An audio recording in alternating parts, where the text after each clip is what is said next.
Hello and welcome to a new episode of Around the World in 7 Days. My name is Neel and I'm here with the stories behind the most important international news events of the week.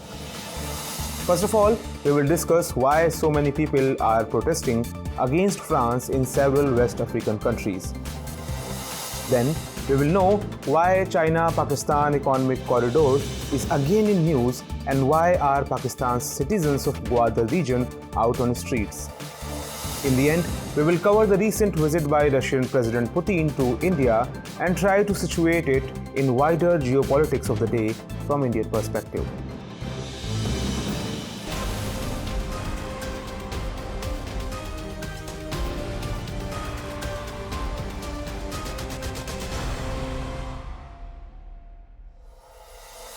But first, let's begin with Africa.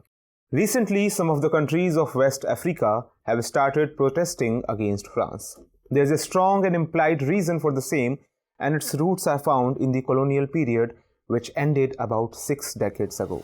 On the basis of this fact, we will try to understand that whether the antagonism against France existing in these countries is really justified or not.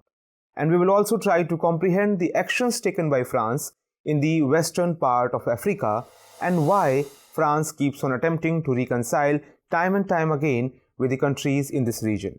In addition, we will also try to analyze the factors due to which France keeps on interfering in this region. Firstly, let us have a quick look at the West Africa's map. West Africa is a vast region which consists of about 20 countries. Some of the prominent countries are Ghana, Mali, Niger, Senegal, Burkina Faso, Benin, etc. Now let us bring our focus back on today's discussion. French army's presence in this region and the operation carried out by them are two main reasons for the protests taking place there. Experts are of the view that cordial relations between France's army and the local troops is now a thing of past. Local people are made scapegoat in the military operations, and this is one of the main reasons behind growing discontent among the citizens of these countries. Actually, even after several years of struggle, the attacks of Islamic State and Al-Qaeda affiliated militias are not ending in this region. Sahel region remains the epicenter of large-scale terrorist attacks even today. Some well-wishers are accepting the truth that while armies of both sides are conducting operations in West African countries, the local soldiers are less equipped than the foreign soldiers. Also, the number of casualties have been very high among the local soldiers participating in these operations. Experts believe that definitely France does some manipulation in these operations to safeguard its own interest, and as a result, the local soldiers are left on their own. The protesters are now agitating against all these things. This agitation was visible last month when a troop of French soldiers were stopped while crossing the border between Burkina Faso and Niger. These soldiers were marching in order to conduct an operation against Islamic militias. After analyzing these incidents, it can be easily comprehended that there is definitely anger against France in West Africa. But the question remains that whether this anger is temporary or whether it has been growing on for a long time and now is merely crystallizing into vocal protests. A recent example is when Mali's Prime Minister Choguel Maga spoke directly against France at UN in September 2021. When French President Emmanuel Macron declared to call back the French troops deployed in Mali, Mr. Maga commented that France was solely responsible for Mali's current situation of anarchy. On the other side, West Africa's majority youth population has been trying to ban CFA franc currency, which has been in circulation for a long time in most of these countries. The CFA franc is the local currency which is guaranteed by the French government. The currency was introduced by France in the 1940s, which was in circulation in the then French colonies, and the same currency is still used today. For this reason, the youth have started to believe that somehow even today West Africa comes under French sphere of control. The overall issue is that now the youth are more conscious and aware of their local interests. Therefore, it would not be wrong to assume that the relations between these countries and France can no longer remain on the old trajectory. The popularity of France, which once ruled over this region in the colonial era, is now fading. However, the French have employed various tactics to stem this rot. They have explored diplomatic as well as emotional options. Diplomatic hawks are of the belief that France's smartest move is to maintain the deployment of its army on the pretext of establishing peace in the Sahel. With its help, France aims to maintain its influence on most of the African countries. Even earlier, for example, Sahel's security remained the utmost concern of the then French President François Hollande. Recently, Macron also announced that the scope of aid being provided to these countries will now be expanded. If we look slightly beyond West Africa, then we will find that when Macron went on to a visit to Rwanda, he presented a whole new approach which also took many people by surprise.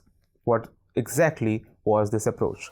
While speaking in the capital city of Kigali, an event organized in the memory of genocide in 1994, the French president was seen apologizing to the citizens of Rwanda for failing to prevent or stop the massacre. It is a notable fact that around 8 lakh people were massacred in Rwanda within 100 days in the year 1994, in which the local Tutsi community and moderate Hutus were specifically targeted. Hence, the United Nations approved the deployment of French forces in order to stop the genocide, and that operation was named Operation Turquoise. On the other hand, during last month, Macron made another offer to remain popular amongst the citizens of Benin. He handed over 26 ancient artifacts to the Benin government which were looted in 1892, that is, during the colonial times. There is a long history of French presence in Africa. Most of the countries situated in this continent, such as Algeria, Tunisia, Niger, Chad, Burkina Faso, and Gabon, have been colonies of France. The political systems of most of these countries were created by France, and the same systems are followed even today.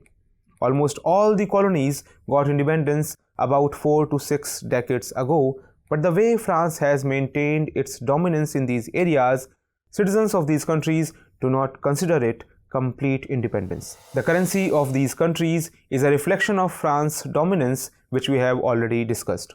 However, regarding CFA franc currency, France has at least agreed to accept the reforms in the currency system if respective governments of African countries want to do it.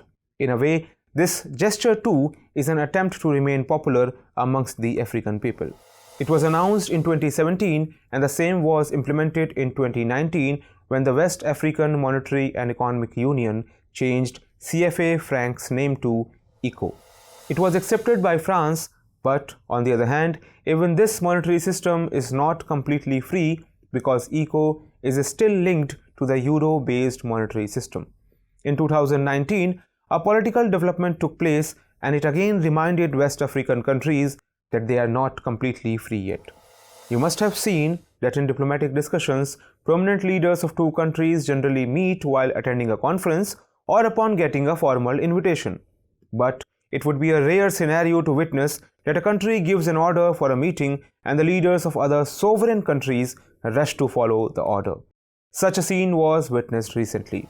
A helicopter crashed in Mali in 2019 in which 13 French soldiers were killed. Despite the fact that Mali and Niger had earlier suffered much more military losses as compared to the casualties which took place in the incidents, African countries were more than ready to attend an emergency summit on Macron's demand. However, later Macron paid a personal visit to the Niger. What do all these events suggest? All these events suggest that Macron's approach is that of a neo-colonial arrogance. It means that France still grieves the loss of its colonies and now it forcefully wants to impose its influence in these African countries. Believers in the African nation's right to complete sovereignty believe that Operation Barkhane, launched in 2014 to control terrorism in Sahel region, is France's biggest weapon today. For now, France may have 4 permanent military bases across Africa, but it is speculated that even the temporary bases can be converted into permanent ones under the guise of this operation. In the name of maintaining peace, France wants to maintain its presence in these West African countries. In fact, France is eyeing the resources available in these countries and is afraid of the scenario that these resources may come under terrorist control.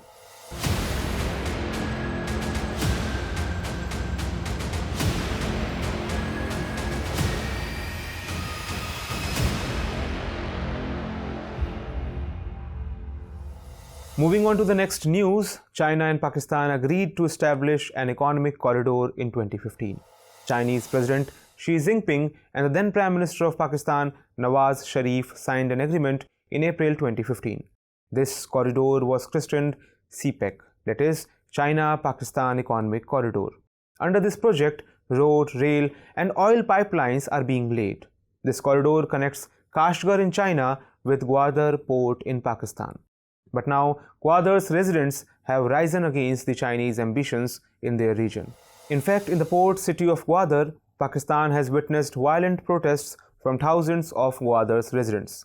They are accusing China of exploitation and they have raised certain demands before the government.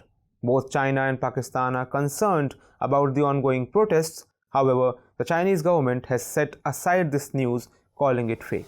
Therefore, we will try to understand the issues being raised by these protesters and will try to comprehend the full story behind China-Pakistan Economic Corridor. In addition, we will try to know the manner in which China is exploiting Pakistanis under this project's disguise. We will also underline India's concern regarding this project. But let us first try to understand Gwadar port's historical background. Gwadar is one of the major ports of Pakistan and it is located on the southwest coast of Balochistan province. Gwadar city is surrounded by the Arabian Sea and is bordered by Oman on its southwest. Actually, Gwadar was part of Oman previously.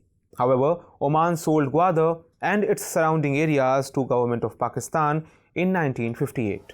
In fact, it is said that the Sultan of Oman initially expressed his desire to hand over Gwadar region to India, but there were two problems for India. First, the distance between Gwadar and India is around 700 kilometers. And secondly, Gwadar area was surrounded by Pakistan. The Indian government was of the view that it would be very difficult to control and safeguard Gwadar area from Pakistan. Therefore, the government of Oman later sold Gwadar to Pakistan. As far as the question of Gwadar becoming a major port is concerned, its speculation started in early 1950s when a US Geological Survey found Gwadar as the most suitable place to construct a deep port. Since then, talks of developing a port at Gwadar were doing rounds. In fact, the port's construction started many decades later in 2002. The project was completed in the year 2007 at cost of $240 million.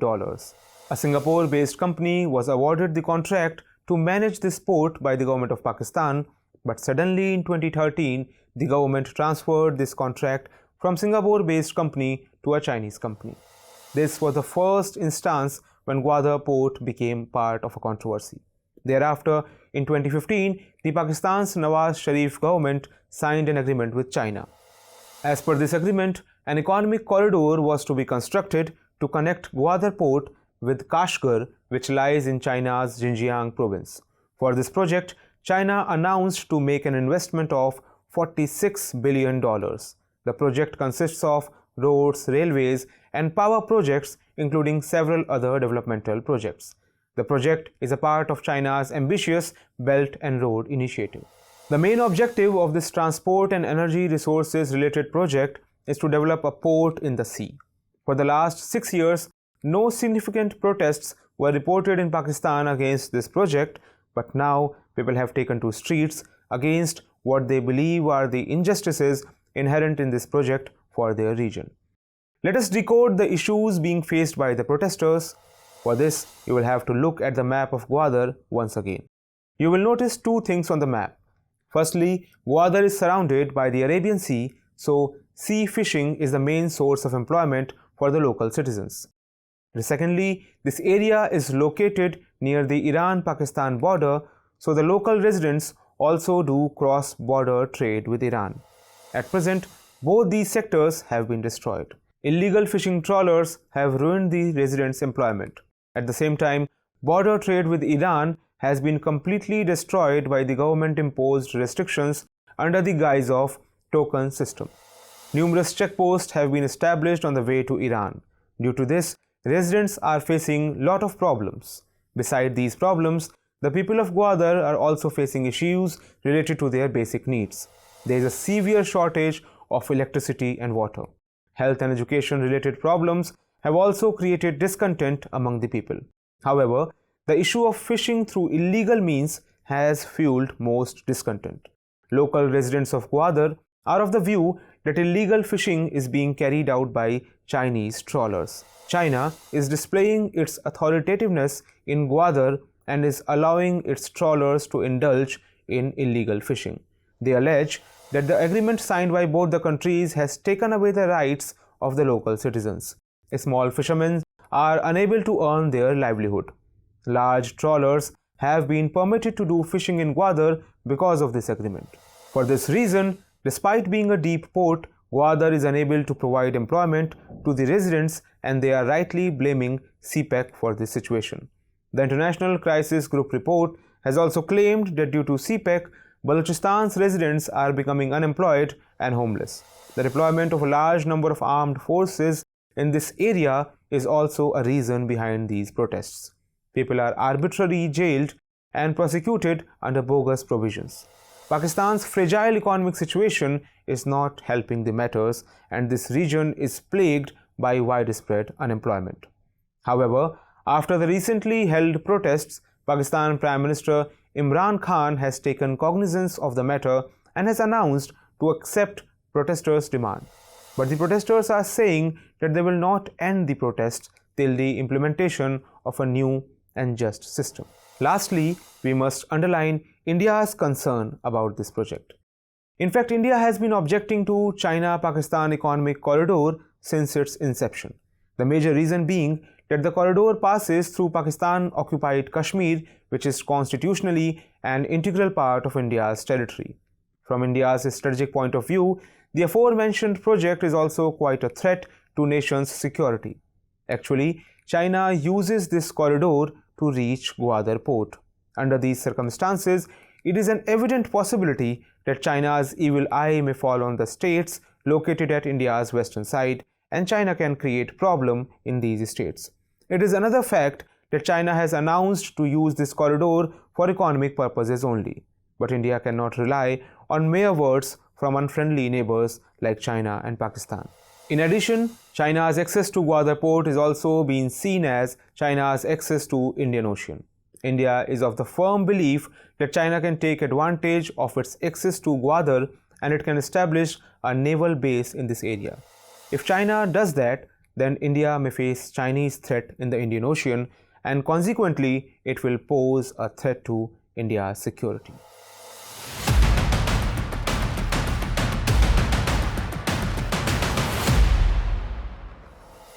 Moving on to the last story, Russian President Vladimir Putin recently visited India.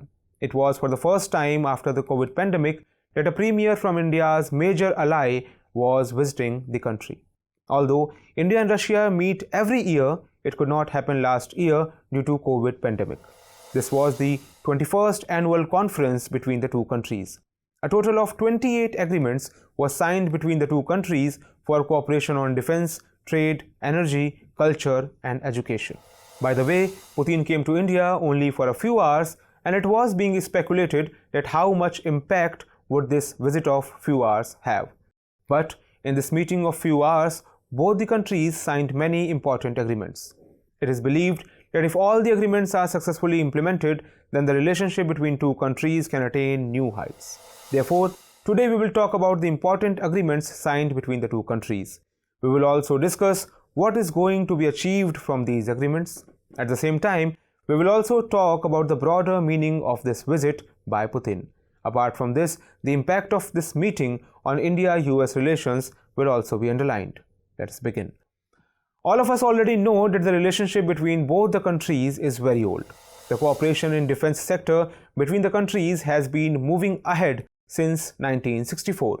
According to an estimate, a trade of around $300 billion has taken place between the two countries so far. Under this, military items ranging from airplanes to fighter aircrafts, cargo aircrafts, tanks and helicopters have been bought by India from Russia. Also, Russia has been one of the most trusted partners of India. This is the reason why leaders of both countries meet every year. Recently, a 2+2 meeting took place between the two countries before the meeting of Prime Minister Modi and Russian President Putin. Defense and foreign ministers of both the countries participated in this meet. This is for the first time that India held a 2+2 meeting with Russia. Before this, India has been holding these meetings with Quad countries, America, Australia, and Japan only. As already mentioned, a total of 28 agreements were signed in this conference. There has been an agreement on the program of military technical cooperation for a period of 2021 to 2031. This 10-year defense cooperation program will outline the ongoing defense and possible future cooperation between the two countries. Such agreements have been signed consistently since 1994. A memorandum for cooperation in the field of geology has been signed between a Russian joint stock company, Rosgeologia, and the Geological Survey of India. Under this, cooperation in the field of earth sciences and geological studies will be maintained for subland, onshore, and offshore exploration works. An agreement has also been reached between the Institute of Chartered Accountants of India and the Institutes of Professional Accountants of Russia, under which cooperation will be established through joint research and capacity building. Apart from this, agreement has also been reached on issues like cooperation in the field of technology, innovation, and intellectual property. In all the agreements that were signed, an agreement in the defense sector garnered much focus. This is the AK-203 Assault Rifle Agreement. Under this agreement, both the countries have agreed on a deal of 6 lakh rifles. India will buy these rifles from Russia. This defense deal has been done for rupees 5,124 crores. However, they will be manufactured in India only. Rifles will be manufactured from the year 2021 to 2031 by Indo-Russian Rifles Private Limited based in Amethi. With the help of Russia, a factory to manufacture assault rifles was set up in Amethi in 2019. But the work could not be started due to issues related to technology transfer and prices. The company has to procure all the parts of rifles locally within 18 months of commencement of production. Indian companies will have 50.5% stake in Indo-Russian Rifles Private Limited, while the manufacturer's company Kalashnikov will have a 42% share. The remaining 7.5% will be owned by the Russian Defense Export Agency, Rosoboronexport. AK-203 rifles can be used by army as well as paramilitary and police. In fact, till now, Indian Army has been using INSAS rifles, that is, Indian Small Arms System rifles. It was inducted into the Indian Army in the 1990s, but now it is facing some problems. For example, if it is used at heights in Himalayas, it gets jammed or the magazine of the rifle gets cracked. The AK-203 rifle is lightweight, strong, and extremely modern. The speciality of AK-203 rifle is that it has the ability to fire 600 rounds per minute. It is being described as the most advanced and newest version of AK-47 rifle. It has an effective range of 300 meters. Apart from this, another agreement which garnered attention in this meeting was the agreement of S-400 defense system. This S-400 air defense system agreement has already been done, and it is being said that in a month or two, its consignment will start arriving in India. Let us also know the essential characteristics of this defense system. Russia has a very modern missile system which is often compared to America's brilliant air defense system named Patriot Missile. It is a surface-to-air missile system. Its manufacturer, Almaz Central Design Bureau, says that the system has maximum range of 400 km and can hit its target at an altitude of 30 km. This can eliminate aircraft, cruise, and ballistic missiles as well as hypersonic weapons. It is a mobile system, that is, it can be transported through road. It is said that it can be deployed within 5 to 10 minutes as soon as the order is received. All these characteristics differentiate the S-400 from high-end defense systems such as Terminal High Altitude Area Defense System or THAAD and the Patriot Missile Air Defense System, also called MIM-104. Now let us look at the broader meaning and the optics of this meeting. Actually, Putin's visit to India is being seen as strengthening the relationship between both the countries. But things don't end here alone. Considering that this is Putin's only second visit outside Russia during COVID period. Earlier in June this year, he met US President Joe Biden in Geneva.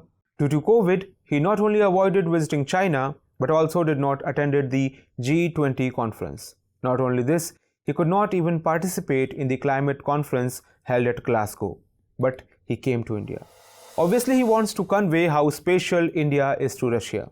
Although India's proximity with America is increasing, yet Russians want to highlight the importance of strategic relations between our two countries. However, both the US and China observed Putin's visit keenly. As far as China is concerned, Russia has good relations with it too, but Russia does not want China's influence in Central Asia or Eurasia to increase too much. It is another reason why Russia does not want to leave India's side. Secondly, China-Russia defense deals are minuscule compared to those done between India and Russia. So overall, it is believed that Russia will continue to do defense deals with India so that the partnership between the two countries remains solid and intact.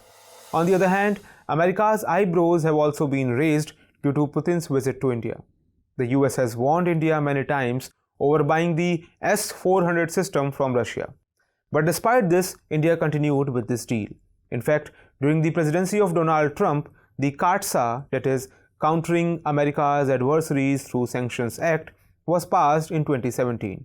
It has a provision that US will impose sanctions on any country that buys military equipment from Russia. However, apart from warnings, the US has so far not been able to do much against India. It is believed that under this law, America may give exemption to India. The reason for this is that India buys weapons on a large scale from America as well. The US has supplied weapons worth $21 billion to India since 2007. In such a situation, if the US imposes sanctions on India, then the bilateral defense export relations built in the last 3 decades will be spoiled, which will not be beneficial for America. Now let us look at a few questions based on the stories we discussed today. 1. Even after 6 decades of declaring independence, West African countries are still not truly independent. Comment. 2. For what reasons, instead of bringing prosperity to Pakistan, China-Pakistan Economic Corridor is harming the country's economy? Discuss. 3. Despite the increasing proximity and extensive defense deals between India and Russia, America will remain an ally of India. Comment. That's all for this bulletin. See you in the next episode of Around the World in 7 days next week with a new set of stories that are shaping our world. Stay tuned for more updates.